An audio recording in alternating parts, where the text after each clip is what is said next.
Welcome everyone to the ELCE Civics Network meeting for California for February 2023. Glad to have you here with us today. I hope the year has started out well for you. We're already in the second month, amazingly. So let's start. We have a short agenda today. No one was able to participate with us as a presentation, but we will give you the basic information that we have. So our CDE update, and this was from last month as well, that the continuous improvement plan that's usually due on April 30th, along with the IELCE report, is not due this year because those of you who have applied for the WIOA grant for the coming years, they're using that information as your plan for the future. So you don't need to do the SIP this year, which is terrific, but you do need to do the OTAN tech survey as usual on or before April 30th, and also the IELCE report. And that's coming up fairly soon. So that's what we're going to be talking about a little bit later in the presentation. So let's go to our civic participation. I just want to remind you that there are some new people at this time of year. And so I just want to remind you that all the information you need about ELCE Civics can be found at either the Civic Participation and IELCE page that you see here listed, or the Citizenship Prep page. So I gave you links and show you what it looks like over here. This is what the, over to the right are what the pages look like, and you will find important links, downloadable documents, pre-recorded presentations, and all the resources you need for civic participation, IELCE, and citizenship preparation. I wanted to bring up one of the FAQs on the civic participation site, and that has to do with the data that you need to keep. I often get this question is, how long do you need to keep the data? You know that you need to keep one folder, either print or digital, for each civic participation or IELCE class, not the individual student. But that folder should contain samples of student assessments, for example, one pass and one fail, the assessment itself and any criteria you've used, including the assessor score sheets. And that's to be kept for 3 years plus the current year, unless you're in an audit, and then it needs to be kept for 5 years. I know that's often asked about. I want to remind you about that information because it is important to keep that on file in case you have a visit from a CD consultant and they ask you for that information. Okay, also want to mention that we will not be doing the ELCE Civics conferences as we have done in the past, and they are replaced by the ELCE Civics and Citizenship support channels, which you can find on our ELCE Civics pages that I just showed you. Here are links to them, the ELCE Civics support channel and then the Citizenship Prep support channel. We have 2 different channels, and you'll find all the pre-recorded presentations that have come out of previous ELCE Civics conferences that were done online during the pandemic, as well as all the presentations that you've seen over the months here at our ELCE Civics network meeting. We've snipped those and posted those, and you will also find program implementation information, information on TOPS Pro, instructional resources, and the recordings of this meeting. That's where you find the recordings of this meeting on the ELCE Civics support channel. And there's also a publisher's corner, so we highly recommend that you do that. There will not be ELCE Civics conferences this year, but we hope you'll use the support channels to replace that influx of information that you need. And we'll be updating those as needed. And just a reminder again, we're still working on the ELCE Civics Exchange. We have 14 different sets of instructional materials for you to utilize. We'd love you to go in to elcivics.otan.us and access the instructional materials. And we'd love you to submit the materials. I know some of you are working on new co-apps, and we hope you will write them accessibly so that they will be able to be submitted to the ELCE Civics Exchange. And any of you who are writing new materials, original materials, we'd love to put them up on the ELCE Civics Exchange. So contact us at elcivics@casas.org and we will help you with the accessibility and with getting them up on the site. And remember, they need to be original materials. Lori? Yes. So Margaret posted about the Promising Practices and Making a Difference Awards. So maybe do you want to let her maybe? Sure. Yes, I'm sorry to interrupt you, Margaret. Would you like to come online and talk a little bit about that before we get to IELCE? Sure, thank you. Yeah, if anyone's interested in nominating their agency for Promising Practice, and that's something, you know, a little bit outstanding that your students have done with you or your agency has been able to accomplish, that would be super. And I'm going to post the form in the chat, but if you forget or you can't get it, it's on the CA, you know, accountability page under Promising Practice. Would you like to And go there go now ahead. so you can show people where it is? I Sure, can- if you want. Yeah. Sure. So let me just share that. Sorry, my husband's also on the phone. So Oh, no trying to worries. keep muted, but Oh, it's under the, no, here it is. I'm just looking for my. oh, you found it? Get you there. There's the homepage. Are you seeing the homepage, or do I have to read? Yeah, the homepage is there. Great. And so why don't you, just one second, why don't you lead us to where we need to be? You go down on the left to the California Accountability page, which is right under Peer Communities. And then on this page on the left side, go down to Promising Practices.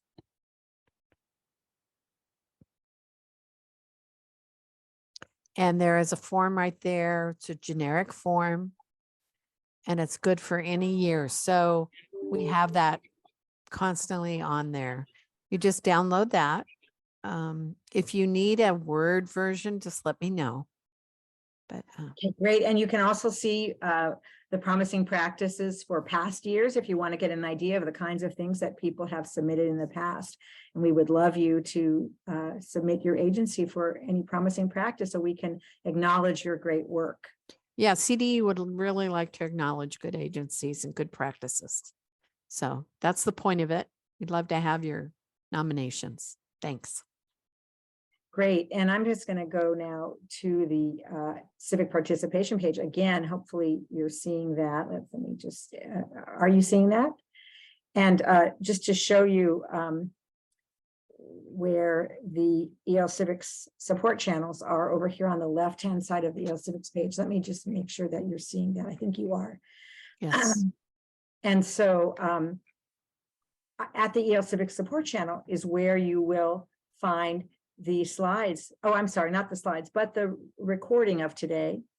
And so let me just show you where that is. If you scroll down, you can see where all the recent EL Civics meetings are. So if you ever miss a meeting, you just go to the EL Civics support channel and it will be posted here. You can see here the January meeting.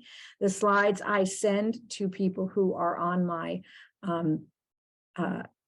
email list. If you want to be on my email list, please email me at lbhoward@casas.org, or you could send it to elcivics@casas.org, and I will put you on the list. And after this meeting, I will be sending out the slides. I wanted to talk to you about the IELCE report because it's coming up, as we said in the first slide, coming up. It will be open no later than April 1st electronically. And due April 30th, as it is every year on April 30th. I want to mention, since you won't be able to access the electronic system right now, and this is, remember, is for 243 agencies. Those of you who are running IELCE, IET programs, your students are working towards getting training and jobs. Those 243 funds need to be reported in the IELCE report. And if you go to this link, and I'm just going to go there now so you can see it, hopefully. I will also show you how to do it on the EL Civics website, but let me go there now. So if you go to this link, you will see the summary of information.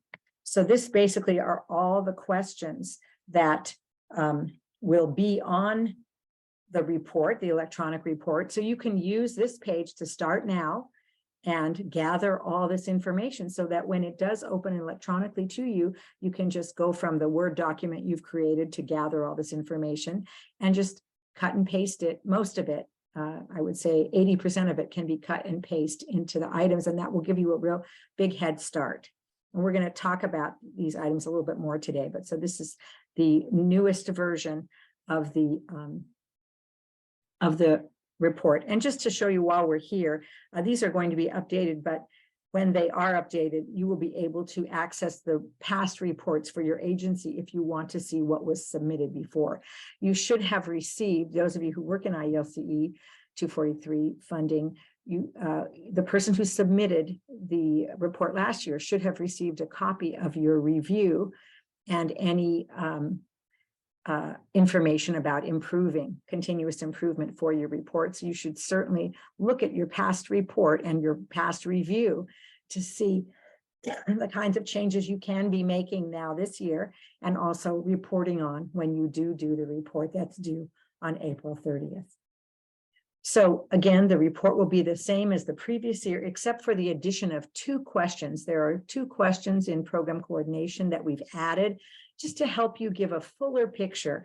It really helps when we're reviewing your programs to get a complete picture of how you run them. It doesn't have to be lengthy, but it can be very concise, but has all the elements. And I'm going to show you what those are. And these are the 2 questions here. Describe your regional priority training needs and student training career goals. This has to do with needs assessment. We want to make sure that whatever training you're offering your students is a priority in your region so that students can get the training and then get jobs. So that's really important. So we want to hear about that. And then we want to know how you evaluate your program. Is it working? Are students getting jobs? What can you do to improve it? We want to know about that too. And just to remind you, we are going to be adding some characters, 1,000 characters, so that you will have room to do this. Although, again, we love a concise, clear report, so don't think you have to make it long. Just to let you know, there will be a webinar, how to complete the IELCE report. I should have put my quotes a little bit earlier, and it will happen sometime in March. So if you have questions about it, I'll review that then. And remember, the deadline for submission, April 30th, 2023, and it is April 30th of each program year. So I do want to go over the questions with you. So this is the first new question, it's number, and just to tell you that the numbers have changed because there's a new number 1. Again, describe your agency's regional priority training needs and student training and career goals. So A and B, and it'd be great if you just number the item. Number 1, this is my answer to number 1, A, number 1B. If you number it like that, then we know exactly where to look for the answer to these items. And that really helps us in our review to know that you've done all the things we've asked you to do. So in A, we want you to describe how your agency assessed the priority job and training needs in your region. How you assessed it. And you might have done that in collaboration with Workforce Development Board, the AJCC, WIOA Title I, CTE advisory groups, etc. So if you've done any of those collaborations to do that, then we want to hear about it in 1A. And I just see there's a presentation available to download. And I will be sending the slides to those people on my mailing list, and you can access the webinar on the ELCivics channel. So going back, 1B, describe how your agency assessed the needs and goals of your ESL students in establishing your training programs. So we want to know that you didn't just offer any program, that you asked your ESL students what they wanted to learn and combine that information with the priority training needs in your area to come up with what training you were going to offer to these students. So that's what we want to hear in A and B. Okay, so I know you all already do this, so it's just a matter of letting us know. This was one of the questions that Carolyn Zachary and all of our CDE consultants were concerned with, that to make sure you were doing this step. And this is one of the steps that we've always talked about in our training for IELCE. So we want to hear about that. So numbers 2, 3, and 4 are the same as they were before, but they're reworded and renumbered. We added the words in green, just to show you how it's changed. They're basically the same, but we're trying to give you more examples so that you will give us a fuller picture of what you actually do. So we want to hear about recruitment in number 2, recruitment, orientation, and continuing support, including barriers, childcare, transportation, scheduling, all those things.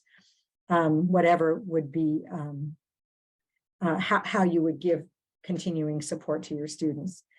In number 3, talks about staff collaboration. We delineated which staff we were talking about, and again, delineated the components because we want to make sure that you tell us how the collaboration happens between ESL, workforce preparation, and workforce training. And number 4 used to have a different number, but it hasn't changed. And then the last question, new question number 5, again, describe your agency's efforts for evaluation and continuous improvement of your program. How do you ask your students and staff for feedback? Do you get feedback from an advisory board? You know, how do you evaluate the program? Whose feedback do you get? And then how do you make the changes for continuous improvement? Okay, again, we're ahead of the game here. We're only the 1st of February, so you have time, but I wanted to point this out to you so you had plenty of time to add in these 2 items and get a little bit more information about the others. I also want to tell you about this new grant. And I know I sent this out, I think on Monday, because there's a quick turnaround. I understand it's quick. It's not from us. It came out to us on January 27th. A lot of times these RFPs have incredibly quick turnarounds, but if you want to participate, that's what you need to do. So there is an EDD grant for IET, IELCE programs. The Employment Development Department announced it. We got it just on Monday. $18 million for English language learner integrated education and training. So you're already doing this if you are doing IELCE programs. And so you can see how the program you already have, you can report it to to EDD and get grants, perhaps to expand the program in some way or give some special services or counseling. I don't know what the content of the grant is, but I suggest since all of those of you who have 243 funds, you're already doing it. I think it's really smart for you to think about it and perhaps apply for this grant. They're going to do an informational webinar on Wednesday, February 15th, and then they want proposals to be received by 3 p.m. Perhaps, maybe you can even use what's in your report from last year, your IELCE report. Again, I don't know what their requirements are, but you've written a lot about your programs. And so maybe this kind of thing would be helpful to you as you apply to this. So just a suggestion, not crucial. Lori? Portia, yes, go ahead. Yeah, I Portia. put 2 links in. The first one is for the general announcement, and the second one, if you click into that one, you'll get some of the grant details. And did you want to show people how to do it? Because you said it was a little bit confusing, or just the links are good enough? The links will be fine.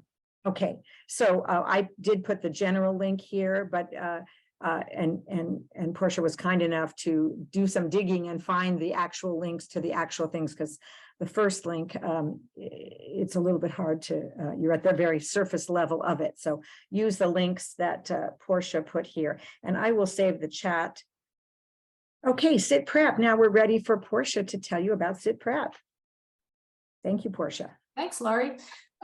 So the online certification has been open since July and it closes on April 30th. Remember, if you want to offer the citizenship oral interview test, you must have at least one faculty or staff member who is certified to offer the test. And there's no charge to the AEFLA. We owe it to funded agencies. There is a video on YouTube about these steps for signing up. The training portal is a little bit different. We've updated it. Some people are having trouble signing in, and if you do, there is a feedback button that you can use and we will help you with that. Or if it's for citizenship, you can email cit@casas.org and again, we'll help you. And the next one, Lori. Cit certified examiners must recertify every year. And if you are certified, you should have received an email giving you the steps for recertification. Additional emails are going out perhaps today. And if you haven't heard and you think you need to recertify, again, please send an email to cit@casas.org. We're trying to make sure that everybody gets that notification. And that one is open from January until April 30th. You need to complete by then. And in case you're not aware, for California, there are actually 3 civic participation payment points you can earn, 3 IELCE IET payment points under 243.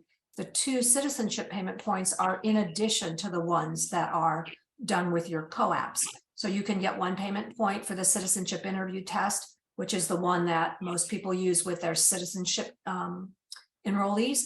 But you can also get a payment point for the history and government test, which is a listening test of general information about American history and government. So if you need more information about any of those, email cit@casas.org and we'll be happy to help you.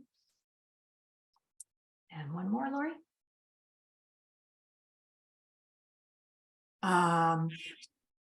For the question that's in the chat, everybody who offers or who administers the CIT test must be CASAS CIT certified through our training courses. So you cannot have a certified examiner train another examiner. Everybody must complete the training on their own.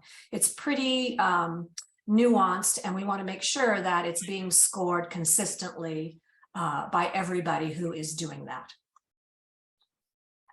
There was a webinar on January 12th, and it's about the redesign of the naturalization test. And this is just some more information about that. If you were unable to attend, you can go in and listen to this. It's an interesting redesign. They're talking about changing the oral test to something where they would have picture prompts, and the interviewees would have to describe the pictures.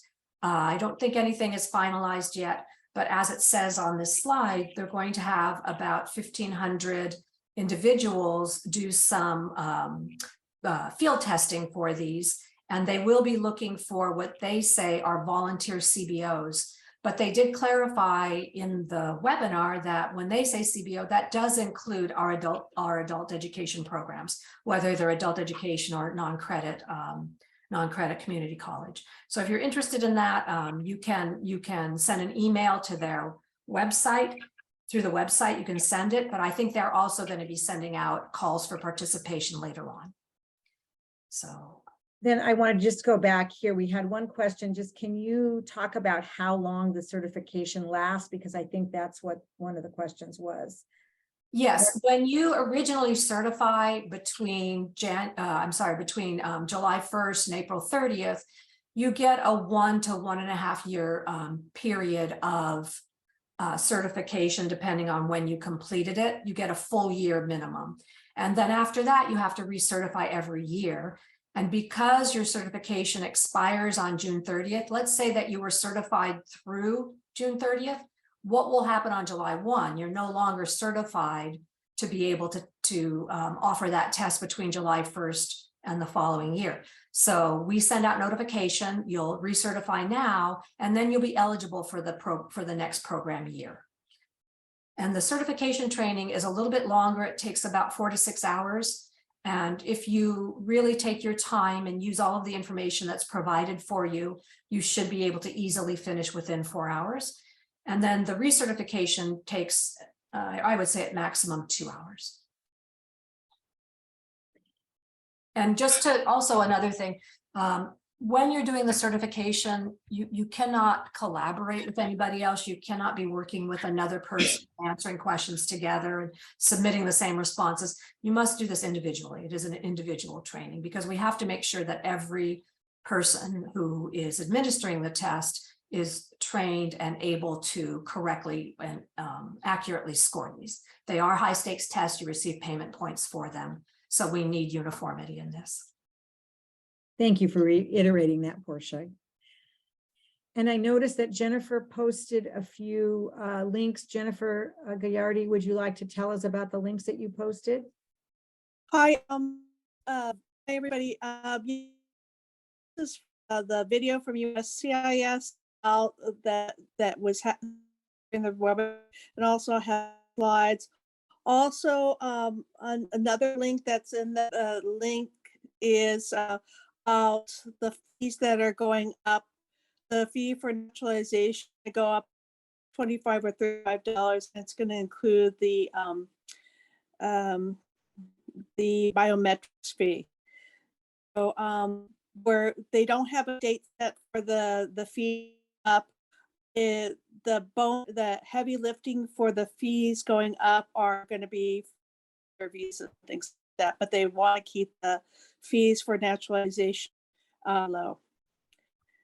And then I have one further comment, if that's Sure, Jennifer, you're going in and out a little bit. Portia, is there anything you can clarify about what Jennifer said, or did you feel that it came out clearly? There was a fee raise for naturalization. Is that what I heard? Yes, that's what I heard as well, but that the date is not yet posted as to when that will happen. Correct, Jennifer? That's correct. The second thing is that Links has developed a new forum to discuss civics education and citizenship. So it's on links.ed.gov, and I'm a moderator. We're going to be watching development, naturalization tests, and monitoring the rollout really, really carefully and discussing all the information that's coming up. So I really would like to invite people to Links, bring up their citizenship or civics questions over there. Can you put that link in the chat? Of course. So the Yeah. links chat, and thank you so much for letting us know about that. And hopefully when people go to the link, they will understand a little bit better. It was, again, you're going in and out, Jennifer, but I think we understood. And yes, congrats to Jennifer for moderating the link sessions. That's so great. Thank you. Jennifer is our expert, and we're so lucky that she has many of the presentations that you'll see on the Citizenship Preparation channel are Jennifer's, because she's so well-versed and expert in citizenship preparation. So if there are no more questions about Cit Prep or no more input, I will go to the next slide, which is just other information. We just want to remind you again that the CASA Summer Institute is coming up and that registration is open. It will take place this year at the Hyatt Regency in Garden Grove, which is very close to Disneyland if you're so inclined. And all the information you need to register is at this link. Or you can also find it at the CASA's website. And the dates this year are June 12th through 15th. I think that's the Monday, so you may or may you might need to go from Tuesday to Thursday rather than Monday, but you'll see that when you register.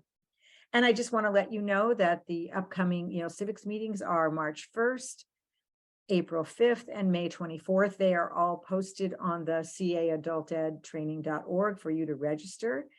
And if you have something to share or present, I would love to know it. I'm trying to put together some presenters for our these upcoming meetings. And if you have something to present, an IELCE program or a promising practice, whether or not you're going to submit to the promising practices, but we hope you do, anything that you do, even 5 minutes of something that you're doing and finding useful to you in EL Civics, we would love to hear about it.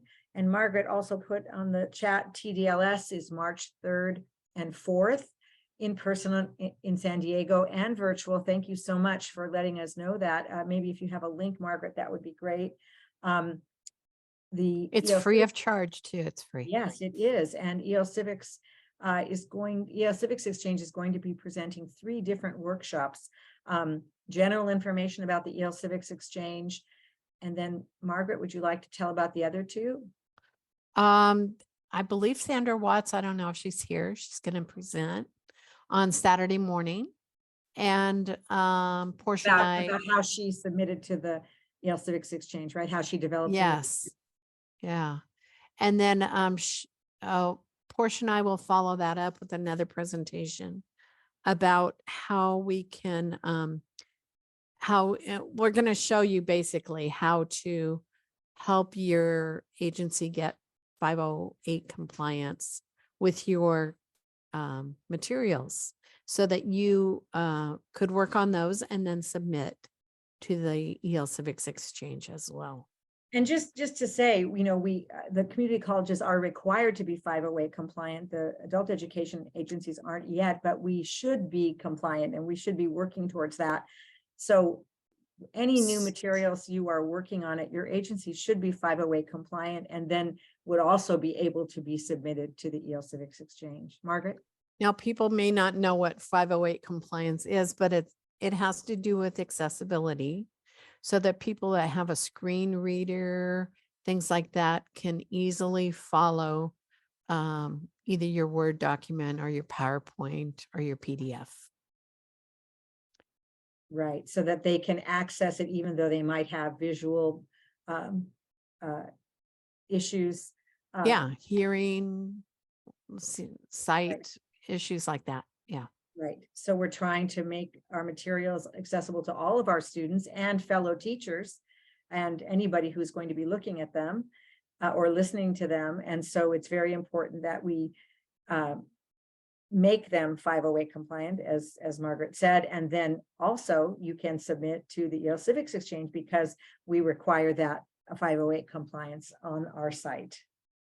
So thank you so much, Margaret. Portia is going to be there too, so I'll be there virtually to talk about the EL Civics Exchange. We're very excited about TDLS, the Technology and Distance Learning Symposium from OTAN.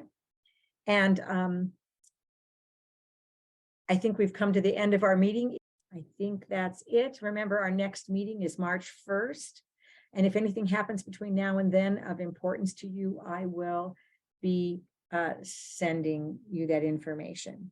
Thank you, Portia, for citizenship prep information and other information, for being my co-host. I appreciate it. Margaret, thank you as always for contributing. And thank you, Jennifer, for contributing as well.